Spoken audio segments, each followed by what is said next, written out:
En la luz moribunda de una tarde de octubre, cuando las piedras ancestrales del castillo de Windsor proyectaban sus sombras más largas sobre los jardines perfectamente cuidados, algo se movía en el silencio. El aire mismo parecía cargado con el peso de la historia y la posibilidad. Dos figuras, dos hermanos, separados por un abismo de 5 años de silencio público y dolor privado, se encontraban en lados opuestos de un umbral. Un umbral que había llegado a simbolizar la fractura de una familia y, para algunos, las grietas en la propia monarquía. El momento había llegado con el sigilo del amanecer. No fue anunciado, no fue esperado. Sin embargo, llevaba consigo el peso de las esperanzas de un reino y las oraciones silenciosas de una familia que había olvidado cómo hablar entre sí. La confirmación de este encuentro, que cambiaría el rumbo de la casa de Windsor, no llegó a través de los canales oficiales del palacio. No hubo comunicados de prensa cuidadosamente orquestados ni anuncios formales que suelen preceder a los movimientos reales. En cambio, la verdad llegó en susurros. Llegó en los movimientos sutiles del personal de seguridad, hombres que materializaron en lugares que no tenían razón programada para patrullar. Llegó en la conspicua ausencia de ciertos asesores de sus puestos habituales. Y, de manera más reveladora, llegó en los repentinos e inexplicables vacíos que aparecieron en las agendas públicas de ambos príncipes esa misma tarde. Para aquellos observadores reales que han visto a la casa de Windsor navegar su turbulenta historia reciente, las señales eran inconfundibles. Eran los mismos patrones que precedieron a momentos pasados de crisis o reconciliación. Era la misma danza cuidadosamente coreografiada de discreción que ha protegido las deliberaciones más privadas de la monarquía durante siglos. Pero esta vez, lo que estaba en juego se sentía imposiblemente más alto. El abismo entre los dos hermanos se había convertido en un cañón. Mientras tanto, el escenario se preparaba en 2 continentes, en un silencio casi total. En Londres, Guillermo, el heredero al trono, había pasado la mañana en una reunión de su fundación. Quienes estuvieron presentes informaron que su comportamiento era tranquilo, pero visiblemente distante. Su mente estaba claramente ocupada en asuntos que iban mucho más allá de las iniciativas benéficas que se discutían. El personal notó la inusual tensión en su mandíbula. Notaron la forma en que su mirada se desviaba hacia las ventanas que daban al Támesis, como si buscara algo en el gris cielo inglés que se negaba a revelarse. Guillermo llevaba el peso de la corona futura sobre sus hombros, pero esa tarde llevaba el peso, quizás más pesado, de ser un hermano mayor. Al otro lado del Atlántico, en las horas previas al amanecer de California, Harry había abordado un vuelo privado. Su partida fue cronometrada con una precisión que solo aquellos entrenados en el protocolo real o en operaciones militares podrían ejecutar. El manifiesto de vuelo, examinado posteriormente por aquellos con acceso a dicha información, mostraba una lista de pasajeros de precisamente 3 individuos: Harry, un único oficial de seguridad de confianza y un asesor confidencial cuyo nombre nunca aparecería en ningún informe posterior. No era una visita, era una incursión. Los hermanos no se habían encontrado cara a cara, no de una manera significativa, desde el funeral de la reina hacía más de 3 años. Ese día, el dolor compartido había proporcionado una tregua temporal, un armisticio nacido de una pérdida común que eclipsó momentáneamente sus diferencias. Pero el dolor es un recurso finito. Cuando su sombra se retiró, el abismo entre ellos pareció ensancharse. Se hizo más profundo con cada entrevista reveladora, con cada capítulo de memorias que exponía antiguas heridas, y con la implacable maquinaria de la especulación mediática que se alimentaba de cada mirada fotografiada y analizaba cada interacción ausente. Sin embargo, algo había cambiado. Algo, o alguien, finalmente había roto el punto muerto. Fuentes internas del palacio, hablando solo bajo condiciones de absoluto anonimato, sugieren que el catalizador no surgió directamente de ninguno de los hermanos. La iniciativa provino de una tercera parte, cuya identidad permanece envuelta en un deliberado misterio. Algunos susurran el nombre de la princesa Ana, la pragmática e inquebrantable tía que había observado cómo la relación de sus sobrinos se deterioraba con creciente frustración. Ana, que entiende el deber por encima de todo, podría haber visto esta fractura como una amenaza existencial para la institución. Otros sugieren al propio rey Carlos. Ahora, 18 meses después de su reinado, Carlos es dolorosamente consciente de que su legado será juzgado no solo por sus propias acciones, sino por la unidad o la fractura de la generación que lo seguirá. Un rey no puede gobernar en paz si su propia casa está en guerra.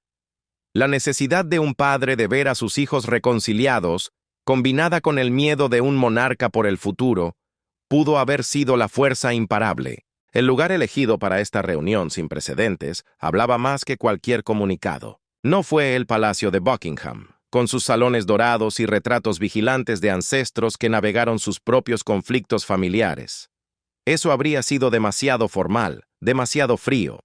No fue el Palacio de Kensington, donde la presencia de Guillermo habría dado a la reunión la incómoda sensación de ventaja de local. Y ciertamente no fue Frogmore Cottage, la residencia que se había convertido en sinónimo de la partida de Harry y Meghan de la vida real, ahora vacía y simbólica de todo lo que se había perdido. En lugar de eso, se eligió un terreno neutral, o al menos íntimo, Adelaide Cottage. La propiedad de gracia y favor dentro de los terrenos privados de Windsor que Guillermo y su familia habían llamado hogar desde 2022. La elección fue deliberada en su intimidad. Sugería una reunión no de reconciliación formal, no una cumbre de Estado, sino una conversación de hermanos. Se llevaría a cabo lejos del aparato de la monarquía, lejos de los trajes y los asesores que tan a menudo habían complicado su relación. Era un intento de reducir la pompa a lo esencial, dos hombres que compartían sangre e historia. Mientras la tarde se rendía a la noche, los vehículos llegaron a Windsor. Usaron puertas que el público nunca ve, a lo largo de caminos que no aparecen en ningún mapa turístico. El perímetro de seguridad se expandió silenciosa, profesional e invisiblemente. Se creó una burbuja de privacidad que se mantendría con la misma dedicación que protege los asuntos de seguridad del Estado. Lo que sea que se desarrollara en las horas siguientes, se desarrollaría lejos de las cámaras, lejos de los comentarios, lejos del juicio de un mundo que había consumido cada detalle de su distanciamiento con un apetito insaciable. Dentro de Adelaide Cottage, mientras la noche de octubre se enfriaba, se encendieron fuegos en las chimeneas. Fuegos para calentar habitaciones que se habían vuelto frías. Fuegos en habitaciones donde las conversaciones más difíciles, las más dolorosas, y quizás las más necesarias del último lustro, estaban a punto de comenzar. Y en ese silencio, protegido por los muros de Windsor, dos hermanos finalmente se detuvieron en el mismo umbral. Bajo órdenes estrictas, el personal se retiró a los rincones más distantes de la propiedad. Se les instruyó que su presencia no sería requerida. La orden fue absoluta: crear un vacío. Esta noche, el escenario estaba listo para un drama que el público solo entendería a través de fragmentos e implicaciones. Un drama que se analizaría en los días siguientes, no por lo que se dijo, sino por lo que cambió. Se analizaría en la presencia, o la ausencia, de los hermanos en eventos futuros. Pero el peso de la expectativa que rodeaba este momento iba mucho más allá de la reconciliación personal de dos hermanos. La monarquía misma, esa antigua institución que ha sobrevivido a guerras, abdicaciones, escándalos y revoluciones, ahora enfrentaba preguntas sobre su relevancia. Vivimos en una era de transparencia y rendición de cuentas, y el viejo modelo de nunca te quejes, nunca expliques, se estaba desmoronando. La partida de Harry y sus revelaciones posteriores habían expuesto fallas que los tradicionalistas insistían en que no existían. Sus acusaciones fueron directas y cortaron profundo. Habló de racismo institucional. Habló de una operación mediática dispuesta a sacrificar individuos a cambio de cobertura favorable. Habló de una estructura familiar que, según él, priorizaba la jerarquía por encima de la humanidad. Estas acusaciones no solo se quedaron en Londres, retumbaron en las naciones de la Commonwealth, desafiando las suposiciones sobre la autoridad moral de la corona. Mientras tanto, Guillermo había absorbido estas críticas públicas, manteniendo el silencio estoico que se espera de un futuro rey. Había continuado con sus deberes. Había ampliado sus iniciativas en torno a la falta de vivienda y la salud mental, proyectando una imagen de estabilidad que los funcionarios del palacio necesitaban desesperadamente después de años de agitación. Pero aquellos cercanos a él entendían el costo personal de esta moderación. Entendían la ira y el dolor que hervían bajo ese exterior compuesto. Entendían el sentido de traición que provenía no solo de la partida de Harry, sino de la manera en que lo hizo. El dolor de procesar agravios privados en la plaza pública más grande del mundo. A medida que la oscuridad se asentaba sobre Windsor, ambos hombres se acercaron al umbral de Adelaide Cottage desde direcciones diferentes. Llevaban consigo no solo años de agravios acumulados, sino también décadas de historia compartida. Eran los dos niños que caminaron juntos detrás del ataúd de su madre, un acto de valentía que el mundo nunca olvidará. Eran los dos hermanos que habían servido con uniforme militar, uno al lado del otro. Una vez fueron descritos como inseparables, unidos por una carga única. Eran las únicas dos personas de su generación que podían comprender verdaderamente lo que significaba nacer dentro de la casa de Windsor. La puerta se abrió, y la conversación que definiría su relación durante las próximas décadas, finalmente, pudo comenzar. Pero este momento no nació de la nada. El camino hacia la reconciliación, el viaje que llevó a ambos príncipes a este instante singular, no había sido ni rápido ni sencillo. Había requerido el colapso del orgullo, había requerido la intervención de la sabiduría externa, y había requerido el lento reconocimiento de que la terquedad, por muy justificada que se sienta, exige un precio que eventualmente se vuelve demasiado pesado de soportar. Para Guillermo, el cambio comenzó en un lugar inesperado. Sucedió durante una visita a un programa de mentoría juvenil en Manchester, 6 semanas antes. Un adolescente, envalentonado por el ambiente informal, le había preguntado directamente sobre el perdón. No le preguntó específicamente sobre Harry. La pregunta fue más profunda. Le preguntó si era posible perdonar a alguien que te había lastimado en público, si la reconciliación requería olvidar, si la fuerza significaba aferrarse al enojo o encontrar el coraje para soltarlo. Guillermo había respondido con cuidado diplomáticamente, como siempre lo hacía. Pero la pregunta se había alojado en algún lugar profundo. Volvía a él en momentos de tranquilidad, cuando sus hijos jugaban en los jardines de Adelaide Cottage. Volvía a él cuando observaba a George interactuar con Charlotte y Louis. Cuando contemplaba las relaciones que sus propios hijos tendrían que navegar a medida que crecieran. El paralelo era inevitable. Él y Harry habían sido alguna vez lo que sus hijos eran ahora, inocentes de los conflictos que eventualmente los encontrarían, sin saber que el amor y el deber, algún día, parecerían estar en oposición. El príncipe de Gales había confiado en Catalina, como lo hacía con todos los asuntos que lo perturbaban más allá de la capacidad de un consejo formal. La princesa, que había conocido a ambos hermanos durante los años más felices, y que guardaba sus propios sentimientos complejos sobre cómo se habían desarrollado los acontecimientos, había escuchado con la paciencia que se había convertido en su sello distintivo. Ella no presionó, no abogó por ningún curso de acción en particular, simplemente hizo las preguntas que Guillermo necesitaba escuchar. ¿Qué querías que tus hijos supieran sobre su tío? ¿Qué historia querías contarte a ti mismo sobre este capítulo cuando fueras mayor? ¿Qué lamentarías más? ¿Extender la mano o permanecer en silencio? Las conversaciones se extendieron durante días y semanas. Catalina entendió que su esposo necesitaba llegar a esta decisión a través de su propio razonamiento, en lugar de bajo presión o persuasión.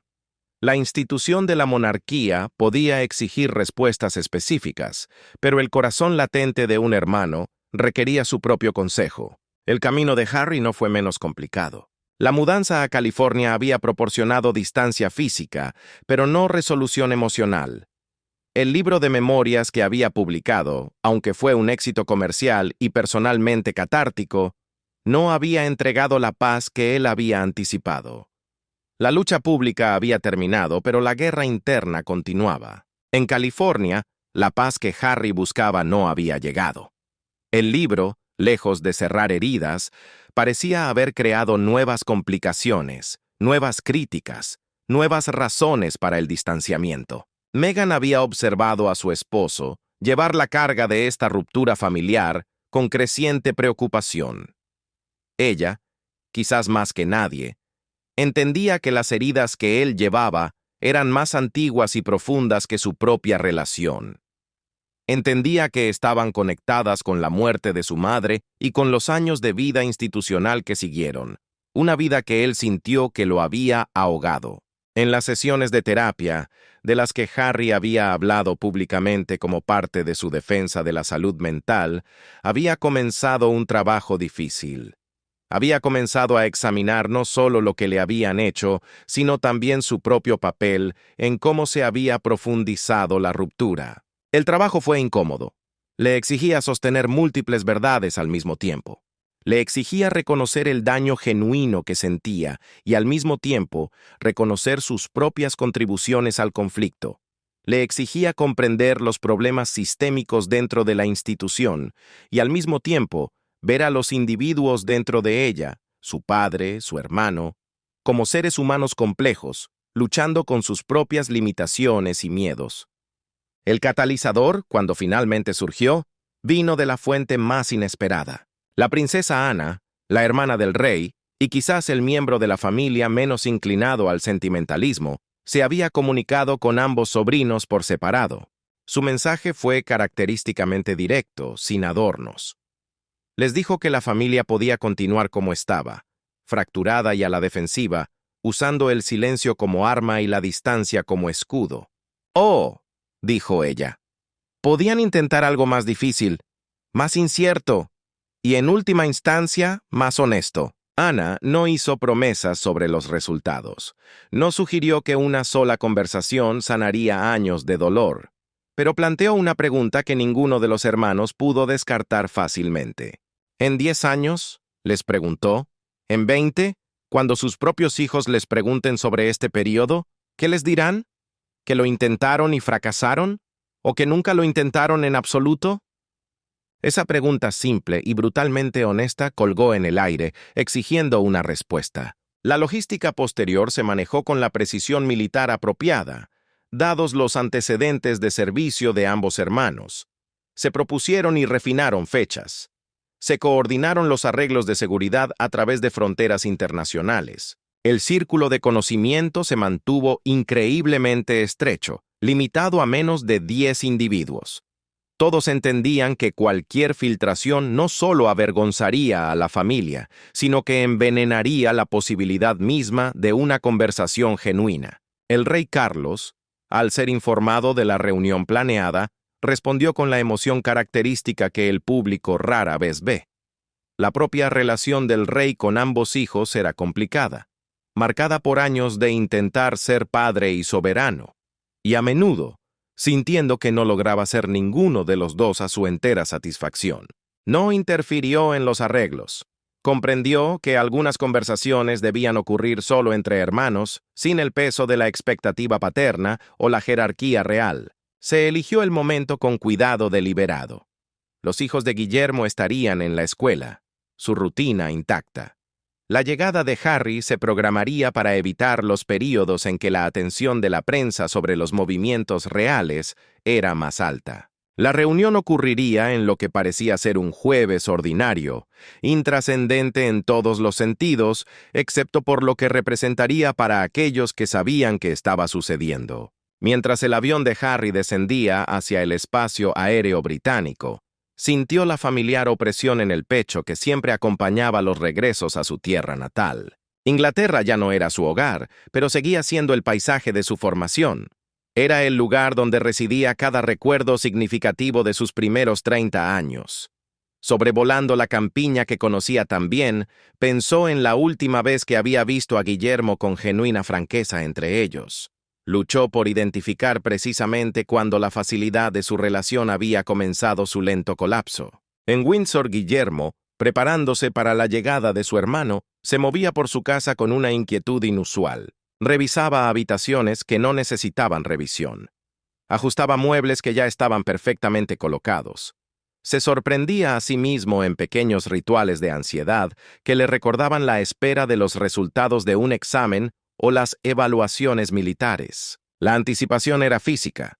Se manifestaba en tensión en sus hombros y en una ligera náusea que ningún pensamiento racional podía disipar. Ambos hombres entendían que esta reunión podía desarrollarse en múltiples direcciones. Podría ser el comienzo de un lento deshielo, una reconstrucción gradual de la confianza que llevaría años en realizarse plenamente. Podría ser una conversación única que proporcionara un cierre sin reconciliación, permitiendo a ambos seguir adelante con claridad, aunque no con unidad. O podría colapsar en recriminaciones, con cada hombre sintiéndose reivindicado en su decisión previa de mantener la distancia, convencido de que el abismo entre ellos era simplemente demasiado vasto para cruzarlo. La única certeza era que la reunión sucedería. Después de años de silencio, de comunicación realizada a través de abogados y declaraciones, de eventos familiares navegados con cuidadosa distancia física, Guillermo y Harry finalmente se sentarían en la misma habitación. Y finalmente, dirían las palabras. Las palabras que se habían acumulado como agua de inundación detrás de una presa que estaba a punto de fallar. El sol se estaba poniendo sobre Windsor cuando el vehículo de Harry pasó el último control de seguridad. En la cabaña, Guillermo estaba de pie junto a una ventana, observando cómo se acercaba. Ninguno de los dos hombres podía saber todavía lo que traería la noche. Nadie sabía si este momento sería recordado como la noche en que la casa de Windsor encontró el camino de regreso a la unidad, o si sería simplemente otro capítulo en una tragedia generacional que se desarrollaba en tiempo real, ante los ojos del mundo. El vehículo se detuvo, la puerta se abrió, y los últimos pasos de un viaje medido en años, en millas y en océanos de dolor finalmente se completaron. A puerta cerrada, los primeros minutos se desarrollaron con la incómoda formalidad de dos extraños que alguna vez se conocieron íntimamente. Fue un silencio denso, cargado de 5 años de palabras no dichas. Guillermo se puso de pie mientras Harry entraba. El contraste físico entre ellos, de alguna manera, era más pronunciado que en las fotografías. Guillermo, asentado en la gravedad de su papel como futuro rey, se movía con el peso de la inevitabilidad. Harry, bronceado por el sol de California y vestido de manera más informal de lo que cualquier miembro de la realeza en servicio se atrevería, parecía simultáneamente más joven y más viejo que su hermano. Era como si sus caminos divergentes los hubieran envejecido a ritmos diferentes. El saludo inicial fue mínimo, casi inexistente. Una breve inclinación de cabeza. Un gesto hacia la sala de estar, donde el personal había preparado un té que, probablemente, se quedaría intacto. No hubo apretón de manos. No hubo abrazo. No hubo nada que sugiriera que esto era algo más que lo que era. Dos hombres que compartían sangre e historia, pero muy poco más en sus vidas presentes, intentando encontrar un lenguaje para una conversación que se sentía urgentemente necesaria y posiblemente completamente inútil. Guillermo habló primero. Sus palabras fueron medidas, cuidadosas. Reconoció el viaje de Harry, la logística de organizar esta reunión y el acuerdo mutuo de privacidad que la había hecho posible. El príncipe de Gales estaba haciendo exactamente aquello para lo que había sido entrenado. Establecer parámetros, crear una estructura y mantener el control de una interacción que amenazaba con caer en el caos si se dejaba sin control. Harry escuchó y luego respondió con similar cautela. Agradeció a Guillermo por aceptar la reunión, por estar dispuesto a intentar el diálogo a pesar de los años de silencio y la naturaleza pública de sus desacuerdos. Pero debajo de la cortesía, la tensión vibraba como una cuerda de guitarra demasiado tensada. Era la energía apenas contenida de todo lo no dicho, buscando una forma de expresarse. Se discutió el clima. Se mencionaron a los niños, pero de forma neutral, como hechos objetivos en lugar de puntos de conexión emocional. Estos intercambios preliminares sirvieron para un propósito crucial. Permitieron a ambos hombres calibrar su tono, probar la atmósfera y determinar si una conversación genuina era posible o si esto seguiría siendo un ejercicio de moderación diplomática. Entonces, Guillermo hizo una pregunta que cambió por completo el tenor de la habitación. ¿Por qué has venido? No logísticamente, no en respuesta a la invitación de quién. La pregunta era más profunda. ¿Qué esperas lograr en esta reunión? ¿Qué necesitas decir que justifique volar 5.000 millas para decirlo en persona? La franqueza era característica de Guillermo, su tendencia a saltarse el preámbulo cuando se le acababa la paciencia. Sin embargo, también representaba un riesgo enorme. Era una apertura que podía conducir a la autenticidad o a una confrontación inmediata. Harry hizo una pausa antes de responder, sopesando visiblemente cada palabra. Y entonces invocó al único nombre que todavía tenía poder sobre ambos. Habló de su madre, habló de Diana, habló de la esperanza de Diana de que sus hijos se protegerían mutuamente, se apoyarían mutuamente y permanecerían unidos contra las presiones que inevitablemente vendrían. Harry reconoció que ambos habían fallado a esa promesa de diferentes maneras. A través de la acción y la inacción. A través de las palabras dichas y los silencios mantenidos. Admitió que sus propias decisiones habían contribuido a su distanciamiento, que, en su determinación por proteger a su propia familia, quizás había sido insuficientemente protector de la relación con su hermano. La mención de Diana creó un cambio sutil, casi eléctrico, en la atmósfera de la habitación. Ella seguía siendo el fantasma en cada reunión de los Windsor. La ausencia que definía gran parte de cómo ambos hombres entendían la familia, el deber y el costo de la vida real. Para Guillermo y Harry, su madre era la vara con la que se medían todas las demás relaciones, la fuente de sus heridas más profundas y su comprensión más profunda del amor. La respuesta de Guillermo fue tranquila, pero intensa. Habló sobre el deber, no como una abstracción, no como una palabra, sino como una realidad diaria. El peso constante de saber que sus decisiones definirían la monarquía para sus hijos y nietos. Describió el aislamiento de ser el heredero. Describió lo que fue ver a Harry alejarse de la institución mientras él permanecía atado a ella, obligado a defenderla, incluso cuando entendía sus defectos. Requerido para encarnar la continuidad, incluso cuando la continuidad se sentía como una prisión. La honestidad fue inesperada. Fue una grieta en la cuidadosa compostura que Guillermo mantiene típicamente. Quizás por primera vez en años, permitió que Harry viera no al príncipe de Gales, sino al hombre detrás del título, al hermano que se sintió abandonado y traicionado, al hombre que resentía ser catalogado como el representante de una institución opresiva, cuando él también luchaba, cada día, contra sus limitaciones. Harry escuchó sin interrupción. Y en ese silencio, mientras realmente escuchaba, algo comenzó a cambiar. La narrativa que él había construido, una narrativa necesaria para su propia supervivencia y justificación, comenzó a admitir complejidad. Comenzó a ver que Guillermo no era simplemente el defensor de la institución, también era su prisionero. En esa escucha silenciosa, Harry comprendió algo fundamental. El silencio de su hermano frente a las revelaciones públicas no había sido indiferencia, no había sido desprecio, había sido moderación. Había sido la moderación exigida por un papel que Guillermo no había elegido, pero del que no podía escapar. Harry había confundido la armadura del deber con la frialdad del hombre. Ahora veía, quizás por primera vez, que su hermano también sangraba debajo de ella. Con esa frágil verdad sobre la mesa, la conversación comenzó a rodear los territorios más difíciles, los campos minados que ambos habían evitado durante años. Se habló de los medios y de quién tenía la responsabilidad de corregir las historias falsas. Se habló de las memorias y de las revelaciones que Guillermo consideraba fracturas imperdonables de la confianza familiar. Se habló de Meghan y de si la institución le había fallado o si ella no había querido ser protegida. Se habló de los niños, creciendo como primos que eran, en la práctica, extraños. Y se habló de la pregunta más pesada. Era posible un regreso, o la partida de Harry era y siempre sería permanente. Hubo momentos en que las voces se alzaron. Por supuesto que sí. Cuando las viejas quejas exigían ser expresadas, cuando años de dolor acumulado buscaban liberarse a través de la ira. Pero ninguno de los dos hombres permitió que la conversación se deteriorara por completo.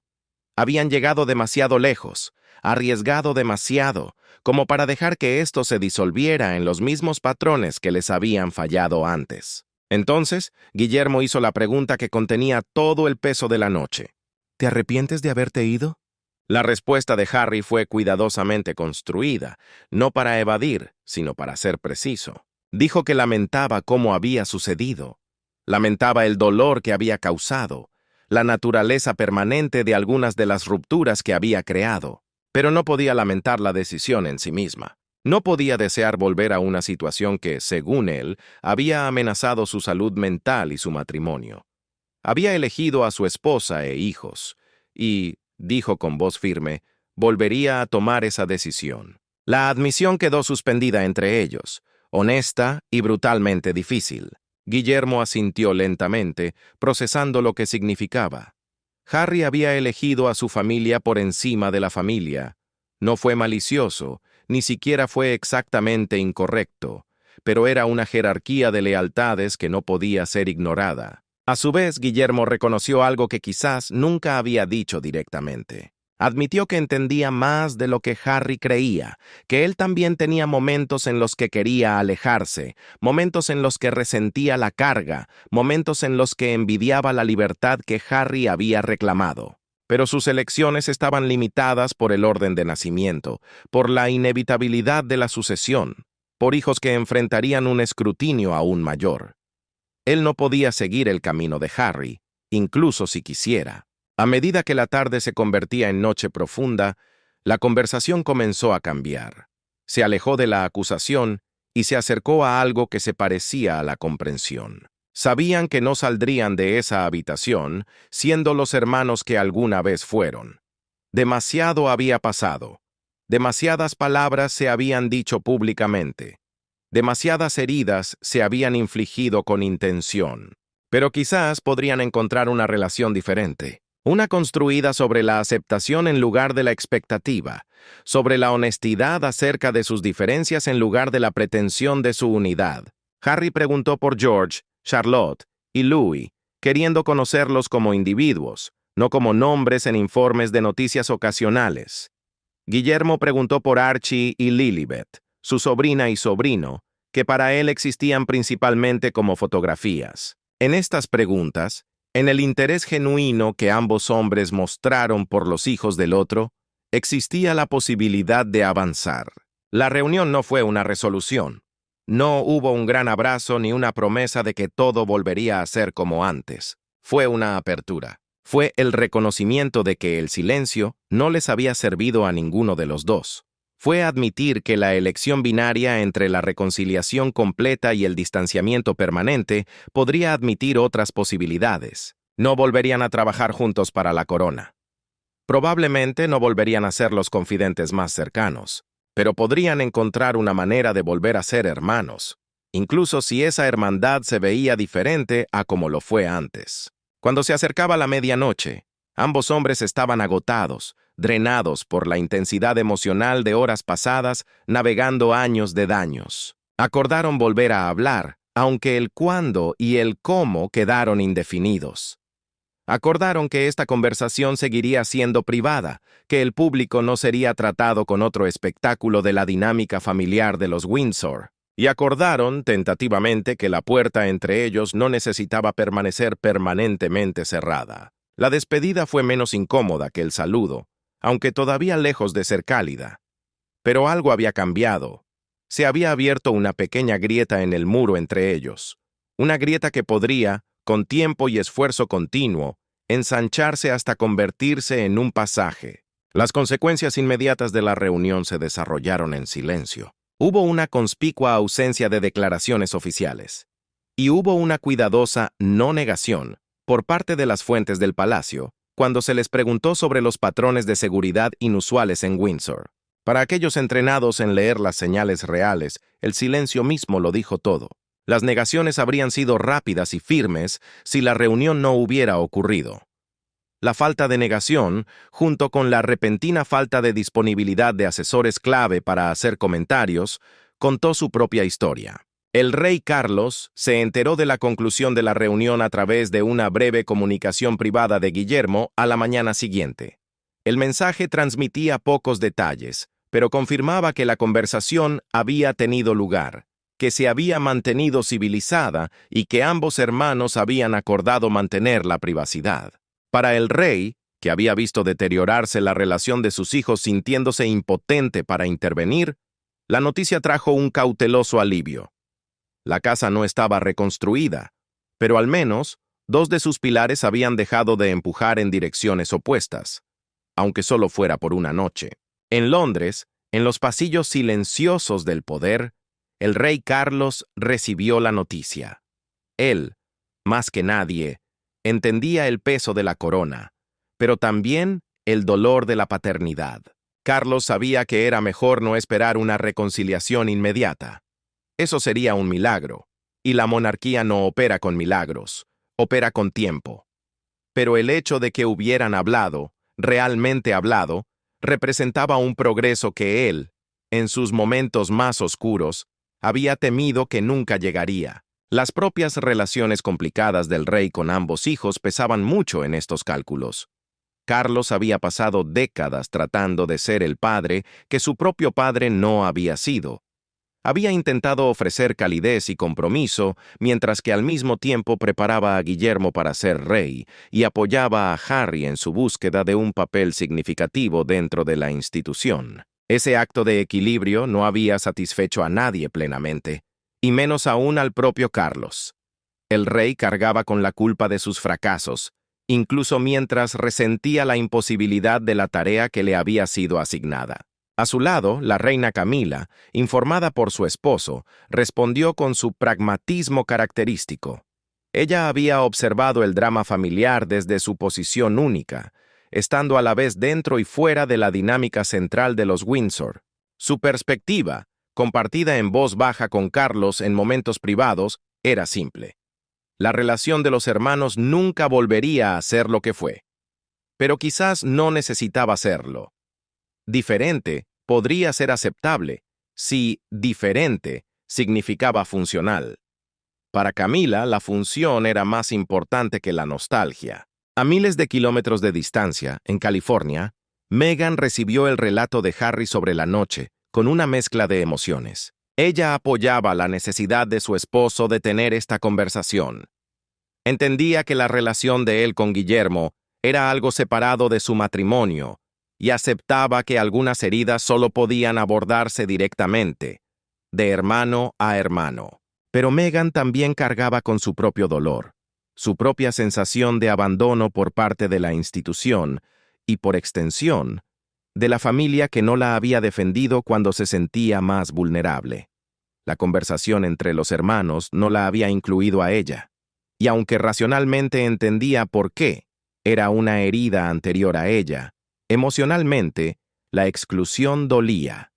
Era un recordatorio de que siempre había una puerta en la que ella no podía entrar. Mientras tanto, los niños, a ambos lados del Atlántico, permanecían en gran parte ajenos a la importancia de la reunión.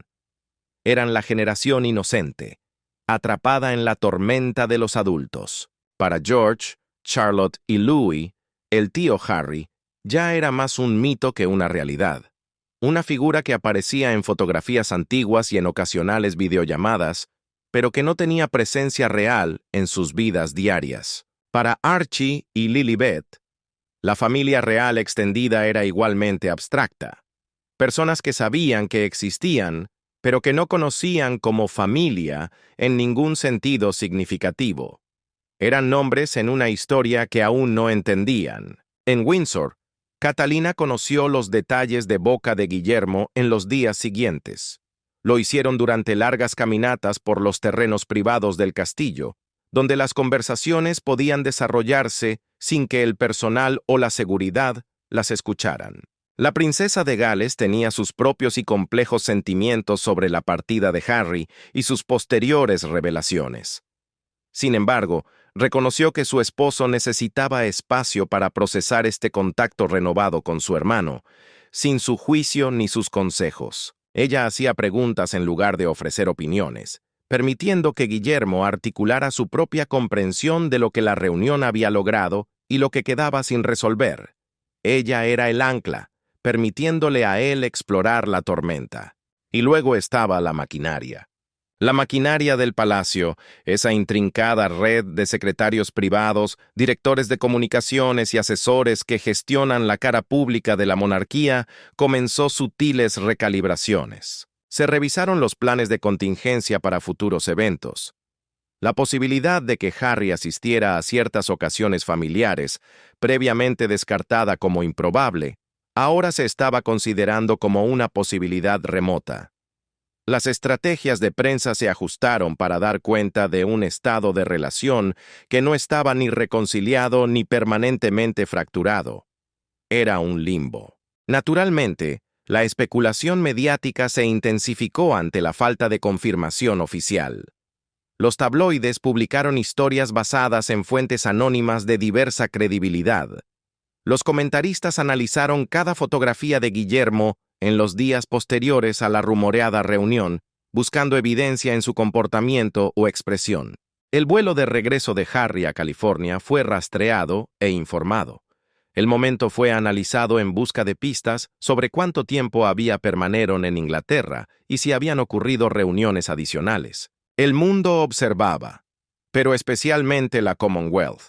En naciones donde el papel de la monarquía seguía siendo cuestionado, donde las declaraciones públicas de Harry habían amplificado las preguntas sobre el racismo institucional y la historia colonial, la posibilidad de una reconciliación familiar tenía implicaciones políticas. La unidad dentro de la familia Windsor proyectaba estabilidad. La fractura continua sugería una institución que luchaba por adaptarse a los valores contemporáneos. Dentro de la familia más amplia, las reacciones variaron. Algunos miembros sintieron alivio de que Guillermo y Harry finalmente hubieran hablado, esperando que esto pudiera aliviar la tensión que había permeado cada reunión familiar durante años. Otros, más cínicos o quizás más realistas, se preocuparon de que el contacto renovado simplemente brindara la oportunidad de nuevas heridas. Temían que los hermanos fueran fundamentalmente incompatibles en sus visiones de vida y que intentar cerrar esa brecha era inútil. La princesa Ana mantuvo su típica discreción. No ofreció comentarios públicos y mínimas observaciones privadas. Sin embargo, quienes la conocen entendieron que se sentía reivindicada en su decisión de alentar a ambos sobrinos a tener esta conversación.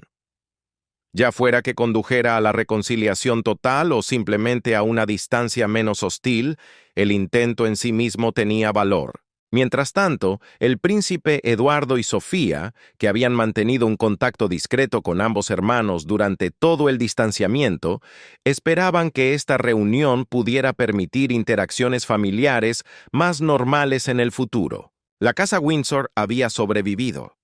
La noche había terminado, pero el amanecer aún era incierto. Mientras los engranajes de la monarquía comenzaban a recalibrarse, el costo humano de la fractura resonaba en otros rincones de la familia. El príncipe Eduardo y Sofía, cuyos propios hijos tenían edades similares a las de las familias de Guillermo y Harry, observaban la situación con una tristeza particular. Para ellos, esto no era geopolítica, era una tragedia familiar. La separación artificial entre primos que deberían crecer juntos, que deberían conocerse y jugar, les preocupaba profundamente.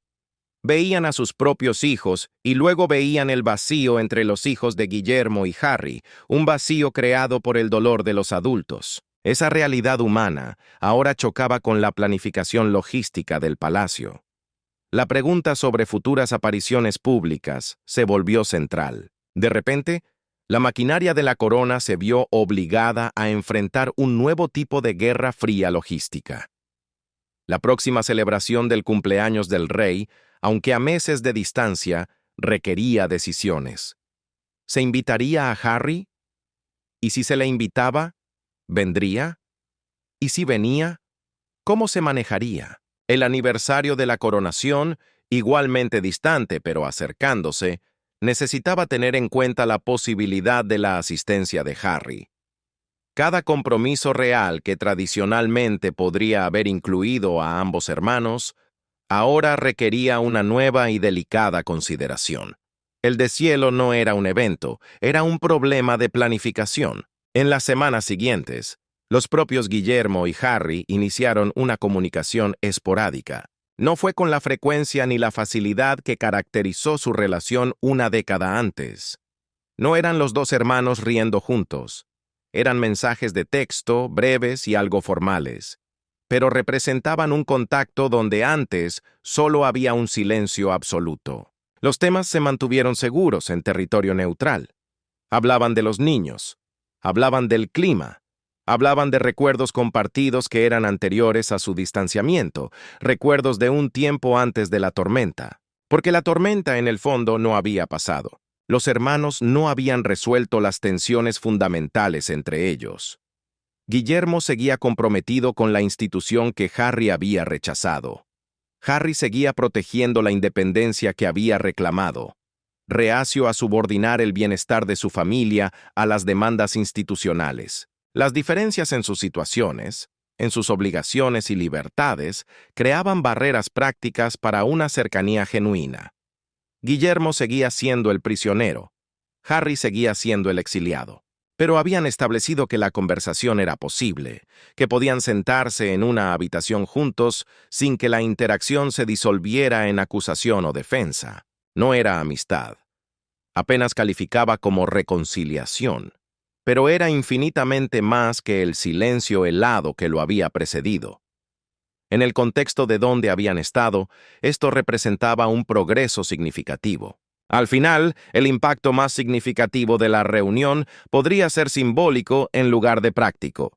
Para un público que había visto cómo se desarrollaba el distanciamiento de los hermanos en tiempo real, el simple hecho de que hubieran hablado en privado, sin la orquestación de los medios, sugería que la curación era posible, incluso cuando las divisiones parecían permanentes. La narrativa del daño irreparable, de una familia tan rota que nunca podría encontrar el camino de regreso ni siquiera a la funcionalidad básica, había sido desafiada, si no totalmente desmentida. Y para la institución de la monarquía misma, la reunión ofreció un tipo diferente de esperanza. La corona había sobrevivido a escándalos y abdicaciones, divorcios y muertes, pero aún no había demostrado que podía acomodar a miembros que elegían irse y al mismo tiempo mantener lazos familiares con los que se quedaban. La partida de Harry había planteado la pregunta de si el deber real y la felicidad personal eran fundamentalmente incompatibles. La posibilidad de que él y Guillermo pudieran encontrar una relación, a pesar de sus caminos diferentes, sugería que quizás, solo quizás, no lo eran. La pregunta que ocupaba a los observadores reales, historiadores y miembros de la familia por igual, era ¿y ahora qué? La respuesta, frustrante para aquellos que buscaban una narrativa ordenada, era que nadie podía saberlo. Los hermanos habían abierto una puerta, pero ninguno se había comprometido a cruzarla por completo, y el destino seguía sin definirse. En los meses que siguieron a esa noche de octubre, surgieron señales sutiles. Señales en la niebla que sugerían una relación en cautelosa reconstrucción. Harry asistió a un evento de caridad en Londres en diciembre. Su presencia fue inesperada y no se anunció hasta horas antes. Guillermo fue fotografiado llegando al mismo lugar, aunque los hermanos no fueron vistos juntos públicamente. Pero las fuentes del palacio, hablando extraoficialmente, confirmaron que ambos estaban al tanto de la asistencia del otro. La coordinación fue intencional, no una coincidencia. Fue un baile cuidadosamente coreografiado. Ese baile cuidadoso continuó durante la Navidad, a la que Harry no asistió en Sandringham, pero reconoció públicamente la festividad con una fotografía familiar que incluía, por primera vez en años, una imagen enmarcada de él y Guillermo de su juventud. El gesto fue pequeño, fácilmente descartable, pero para aquellos que analizaban cada señal, representaba el reconocimiento de una conexión donde anteriormente solo había habido una estudiada ausencia. Incluso el enfoque de Guillermo a las preguntas sobre Harry en público cambió sutilmente. Donde antes desviaba la mirada o ignoraba la pregunta por completo, comenzó a ofrecer breves y neutrales reconocimientos. Cuando se le preguntó por su hermano durante una caminata en Gales, Guillermo respondió simplemente que deseaba lo mejor a la familia de Harry. Una declaración de civilidad tan básica que se convirtió en titular, precisamente porque representaba una desviación del silencio anterior. Los hermanos no hablaban en cada momento significativo. No se consultaban sobre decisiones importantes y no reanudaron la cercanía de su juventud. Pero habían establecido una línea de base, una línea de comunicación que permitía el contacto ocasional sin crisis ni drama. Mensajes de texto en los cumpleaños, breves llamadas en los aniversarios de la muerte de su madre, coordinación logística en torno a eventos familiares a los que ambos podrían asistir, asegurando que la logística minimizara la incomodidad. No era el pasado, pero era mucho mejor que la guerra. Era una paz frágil, en un territorio incierto. Sin embargo, el eco más importante de esta guerra fría familiar no resuena en los pasillos del palacio, sino en los cuartos de juego de los niños. Para sus hijos, quienes llevarán el legado de los conflictos de esta generación a la siguiente, las implicaciones siguen siendo inciertas. El precio de la terquedad de los padres siempre lo pagan los hijos. Jorge, como futuro rey, algún día tendrá que definir su relación con unos primos que viven al otro lado del océano y que han elegido permanecer fuera de la institución que él dirigirá. Si esas relaciones serán cálidas, cordiales o distantes, dependerá en parte de los cimientos que sus padres están sentando ahora en este gélido presente. El propio rey Carlos, ahora en el segundo año de su reinado, se encuentra reflexionando sobre su propia relación con sus hermanos, sobre las complicadas dinámicas que dieron forma a su generación. Él entiende que la relación de Guillermo y Harry nunca replicará la fácil camaradería que alguna vez compartieron. Eso está roto. Pero espera que puedan encontrar lo que él y la princesa Ana han desarrollado: un respeto funcional, un respeto arraigado en la historia compartida, incluso cuando la conexión diaria está ausente. La institución misma, ese gigante lento, continúa su lenta evolución. Intenta abordar las críticas que la partida de Harry puso de relieve mientras mantiene las tradiciones que definen su identidad. Las preguntas sobre las relaciones con los medios, sobre el deber de cuidado a los miembros de la familia y sobre el equilibrio entre el servicio público y el bienestar privado, ahora reciben una atención renovada. En esta historia, el papel de Catalina, la princesa de Gales, sigue siendo complejo. Ella mantiene su propia relación con Harry, separada de la de Guillermo. Consiste en mensajes ocasionales, centrados en su experiencia compartida como padres. Catalina entiende que su relación con su cuñado siempre será filtrada a través de la lealtad a su esposo. Sin embargo, también reconoce el valor de mantener una conexión independiente donde sea posible. Ella es el puente, aunque sea frágil. Pero la posición de Meghan es quizás la más complicada de todas. Ella estuvo en el centro de muchos de los conflictos que llevaron a la partida de Harry, ya sea justa o injustamente. Su reconciliación con la institución, si es que alguna vez llega, requerirá abordar heridas que van más allá de la dinámica entre hermanos. Heridas que tocan la identidad, la pertenencia y la responsabilidad institucional. La tentativa reconexión de los hermanos no necesariamente allana el camino para la inclusión de ella. Y Meghan, en la soledad de California, ha llegado a aceptar la dolorosa posibilidad de que eso nunca suceda. Y luego está la simple y brutal geografía. La distancia sigue siendo una barrera práctica. California y Londres no son un viaje de un día. Los niños no pueden jugar juntos espontáneamente. No pueden desarrollar los lazos naturales que permite la proximidad. Las videollamadas, por muy bien intencionadas que sean, no pueden replicar la experiencia de las reuniones familiares compartidas, de los primos creciendo juntos, de la intimidad inconsciente que proviene del contacto regular. Sin embargo, la reunión de esa noche de octubre había logrado algo que ninguno de los dos hermanos apreció completamente en el momento, pero que revelaría su importancia con el tiempo. Había roto la narrativa de la permanencia. El distanciamiento entre Guillermo y Harry había comenzado a adquirir la calidad de un hecho inmutable, algo que se había llorado y aceptado como la nueva realidad. Un capítulo cerrado. Al reunirse, al hablar, al elegir dejar abierta la posibilidad de un contacto futuro, habían desafiado esa narrativa.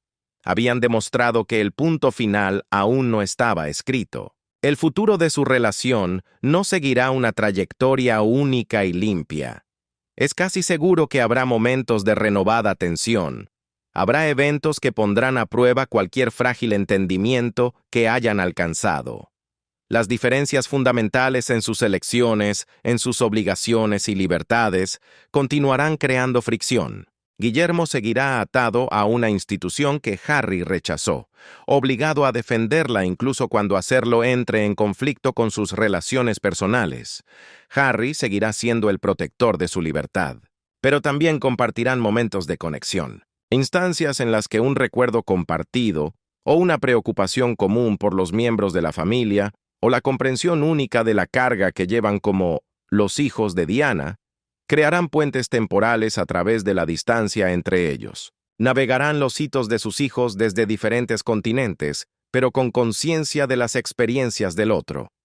Envejecerán en versiones diferentes de sí mismos, moldeados por entornos distintos, pero llevando las mismas experiencias fundamentales de pérdida, deber y escrutinio público. Cuando los historiadores de la monarquía escriban el relato definitivo de esta era, debatirán si el distanciamiento de los hermanos representó una crisis o una evolución, si la partida de Harry amenazó la supervivencia de la institución o demostró su adaptabilidad, pero analizarán la reunión de octubre como un punto de inflexión, el momento en que la fractura permanente se convirtió en una reconciliación posible, el momento en que dos hermanos decidieron que el silencio ya no era un arma que estuvieran dispuestos a usar uno contra el otro. Uno contra el otro, uno contra el otro, uno contra el otro, uno contra el otro, uno contra el otro, uno contra